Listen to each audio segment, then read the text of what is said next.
31 दिसंबर से पहले इन 5 कामों को करना है जरूरी। नए साल में आर्थिक स्थिति होगी मजबूत। नमस्कार, मैं दिव्या, स्वागत है आपका आज के इस वीडियो में। साल का अंतिम महीना चल रहा है। महज कुछ दिनों में ही नए साल की शुरुआत होगी, लेकिन साल का अंतिम महीना खत्म होने से पहले आपके वित्तीय योजनाओं, टैक्स प्लानिंग और निवेश पोर्टफोलियो को एक बार फिर से परखना जरूरी है, ताकि नए साल का स्वागत आप एक मजबूत वित्तीय प्लानिंग के साथ करें। आमतौर पर लोग कामकाजी जीवन में इतने व्यस्त रहते हैं कि महत्वपूर्ण पहलुओं पर ध्यान ही नहीं दे पाते और आगे चलकर उन्हें परेशानी होती है। लेकिन साल के अंत में थोड़ा समय निकालकर इन कामों को निपटा लेना फायदेमंद हो सकता है। आज हम आपको उन जरूरी वित्तीय योजनाओं और अन्य चीज़ों के बारे में बताएंगे जिन्हें 31 दिसंबर से पहले पूरा करना आपके लिए जरूरी है। इसमें सबसे पहले है बिलेटेड रिटर्न फाइलिंग। अगर आपने किसी कारणवश 31 जुलाई तक अपना आयकर रिटर्न फाइल नहीं किया है तो आपको घबराने की जरूरत नहीं है। आप 31 दिसंबर तक बिलेटेड रिटर्न फाइल कर सकते हैं, लेकिन इस पर पेनल्टी लग सकती है। इसके अलावा आपको टैक्स के साथ इंटरेस्ट भी चुकाना होगा। बिलेटेड रिटर्न फाइल करते समय ये सुनिश्चित करना चाहिए कि सभी जानकारी सही हो और आपको अपने टैक्स एक्सपर्ट से सलाह लेनी चाहिए ताकि आप किसी भी दिक्कत से बच सके। दूसरे नंबर पर है पोर्टफोलियो की रीबैलेंसिंग। इस साल अक्टूबर में स्टॉक मार्केट में गिरावट देखी गई, जिसके बाद नवंबर तक कुछ राहत मिली, लेकिन फिर भी आप में से कई लोग ऐसे होंगे जिनके निवेश राशि में कमी आई होगी।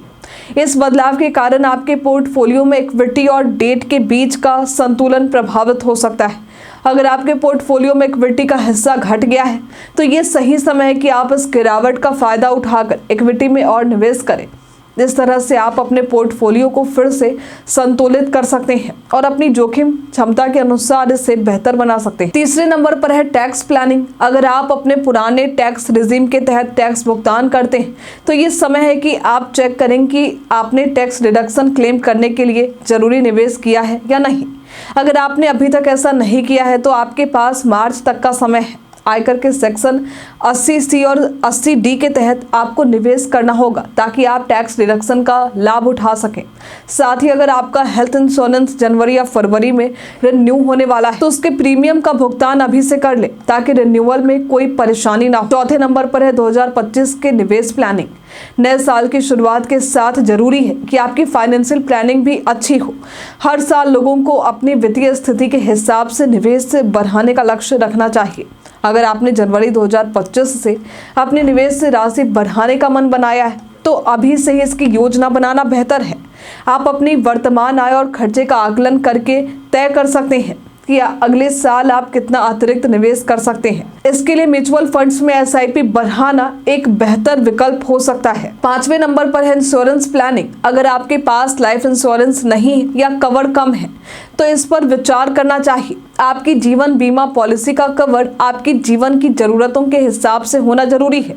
इसके अलावा हेल्थ इंश्योरेंस का कवर भी आपकी और आपके परिवार के स्वास्थ्य सुरक्षा के लिए महत्वपूर्ण है। साल के अंत में इस रिव्यू को करने से आप नए साल में अपनी कवर को बढ़ाने या नई पॉलिसी लेने के लिए योजना बना सकते हैं। साल के आखिरी महीने में इन सभी पहलुओं पर ध्यान देने से आप न केवल अपने वित्तीय स्थिति को मजबूत बना सकते हैं बल्कि टैक्स बचत और भविष्य की योजनाओं के लिए भी बेहतर कदम उठा सकते हैं। Financial planning, portfolio rebalancing, tax planning और इंश्योरेंस रिव्यू से जुड़ी ये बातें न केवल आपको बेहतर आर्थिक स्थिति में लाती है बल्कि आपके पूरे साल की योजनाओं को भी प्रभावी बनाती है। तो ये प्लानिंग आपको कैसी लगी हमें कमेंट में लिखकर जरूर बताइए। हमारे साथ बने रहने के लिए आपका धन्यवाद।